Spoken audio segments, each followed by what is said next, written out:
यूरोपीय देशों का एक छोटा समूह भारत के साथ जल्द ही एक व्यापार समझौते को अमली जामा पहना सकता है। इस समझौते के होने से देश में भारी निवेश आएंगे, जिससे नौकरियों के लाखों मौके पैदा होंगे।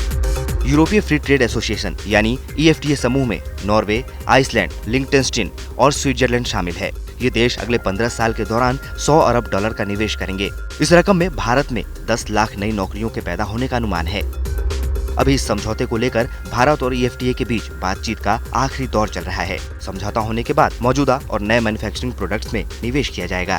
EFTA की तरफ से ये निवेश सरकारी संगठन और कारोबारी समूह करेंगे।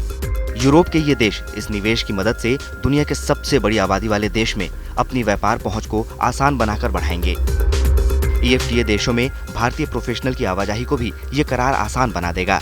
EFTA ब्लॉक के सदस्यों में स्विट्जरलैंड भारत का अब तक का सबसे बड़ा ट्रेड पार्टनर है। 2022-23 में भारत और स्विट्जरलैंड के बीच $17.14 अरब का कारोबार हुआ था, जबकि EFTA के साथ कुल $18.66 अरब का व्यापार हुआ था। EFTA के साथ ये समझौता होने के बाद यूरोप के इन देशों के मैन्युफैक्चरर्स को भारत की 140 करोड़ की आबादी के तौर पर एक बड़ा मार्केट मिल जाएगा। इस बाजार में ये मैन्युफैक्चरर्स कम टैरिफ पर प्रोसेस्ड फूड, पेय पदार्थ, इलेक्ट्रॉनिक मशीनरी और दूसरे इंजीनियरिंग प्रोडक्ट्स निर्यात कर सकेंगे। इस सौदे से फार्मा और मेडिकल इक्विपमेंट्स उद्योग को भी फायदा मिलने की संभावना है।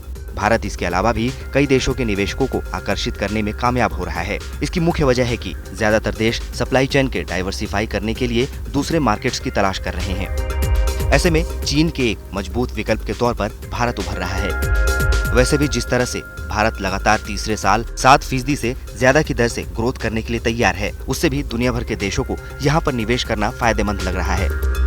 इस व्यापार समझौते से कुछ कृषि प्रोडक्ट्स के लिए मार्केट्स में अपनी पैठ बनाना आसान हो जाएगा। EFTA ब्लॉक की सबसे बड़ी इकोनॉमी स्विट्जरलैंड आमतौर पर अपने किसानों के लिए बहुत सुरक्षात्मक है।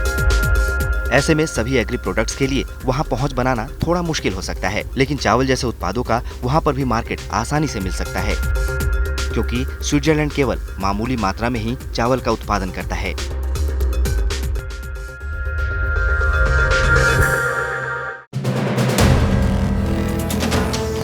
वीडियो पसंद आया तो हमें लाइक, कमेंट, शेयर और सब्सक्राइब जरूर करें।